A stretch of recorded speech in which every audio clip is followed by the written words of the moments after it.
So you did it. You typed those two beautiful words, "the end." I mean, seriously, take a moment. That is a massive accomplishment. But okay, after that first wave of relief washes over you, this other feeling starts to creep in. A big, kind of scary question. Now what? Well, let's figure that out together. Right? This is the exact moment where your creative journey smacks right into the world of business. You've created the art, but how in the world do you get it into the hands of readers? It can feel super overwhelming, for sure. But don't worry, we're here to basically give you a map for the road ahead. And it all kicks off with 2 steps you just can't skip. Okay, before you even think about literary agents or hitting publish on Amazon, there are 2 things that are absolutely non-negotiable. First, finish the draft. And I mean, really finish it. Second, you have to edit. And we're not talking about just running spell check. We're talking multiple, deep, sometimes painful rounds of revisions. And, ideally, getting a professional eye on it. This is your book's first impression. You got to make it a good one. Once you have that polished manuscript ready to go, you're going to face your first major decision. And here it is. This is the critical choice every single author faces. It's a genuine fork in the road that leads to 2 completely different journeys.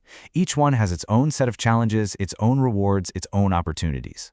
The path you pick right now, it's going to define pretty much everything about how your book comes into the world. So what are the 2 options, traditional publishing versus self-publishing? These are 2 fundamentally different ways to reach the exact same goal. Let's really get into it and break down what each path could mean for you as an author. This table, man, it lays out the trade-offs perfectly. With traditional publishing, you're basically trading a huge chunk of your potential earnings for the publisher's expertise, their connections, their distribution network. You get that industry validation, but you're looking at way lower royalties and a really long timeline. We're talking over a year, easy. Now with self-publishing, you're betting on yourself. You get to capture a much, much larger slice of the pie, and you can get your book to market in weeks, but you're on the hook for all the upfront costs. The biggest difference, though? Gatekeepers. Traditional publishing is full of them, self-publishing has none. It really comes down to a choice between control and speed versus prestige and support. Okay, so let's say you're leaning towards the traditional path. This means you want to partner up with an established publisher. To even get a foot in that door, you'll need to learn how to navigate the world of agents, query letters, and, for nonfiction authors, one single incredibly important document. And that is the book proposal. You have to think of this as more than just an idea for your book. It's a full-on business case. See, for most nonfiction, you don't actually write the whole book first. Nope. You write a proposal to convince a publisher that your idea is marketable and that you are the perfect person to write it. If they bite, that's when you get a contract and an advance to go write the thing. So what exactly goes into this magical proposal? Well, it's the whole shebang. You'll cover the basics, of course, an overview of the book, who your target audience is, and a breakdown of similar books already out there. But then you have to get personal. You need to detail your author platform. That's your built-in ability to reach readers through social media, a newsletter, speaking gigs, whatever. You also need a marketing plan. And on top of all that, you'll provide a chapter-by-chapter outline and a few sample chapters to show off your writing. Yeah, it's a lot of work, but it's the key that unlocks the door. Now, let's be real for a second. The journey to getting a traditional deal is often paved with rejection. You're going to be querying agents, sending out your proposal over and over, and a lot of them are going to say no. It's just part of the process. This quote, though, is the perfect way to think about it. Every no isn't a failure. It's just information. It's just another step on the path to finding that one agent and one editor who will finally champion your work. But what if you want to just sidestep all those gatekeepers entirely? Well, that brings us to our second path, the indie route. If traditional publishing is all about finding a partner, this path is all about becoming the CEO. It's a total entrepreneurial journey where you, and only you, are in complete control. Let that sink in for a second. You are the CEO of your book. That means you're in charge of literally everything. You make the big decisions, you set the budget, you hire the team, and you reap the profits. It's a huge amount of responsibility, yeah, but it's also incredibly empowering. One of the key pieces of tech that makes this whole indie thing possible is print on demand, or POD.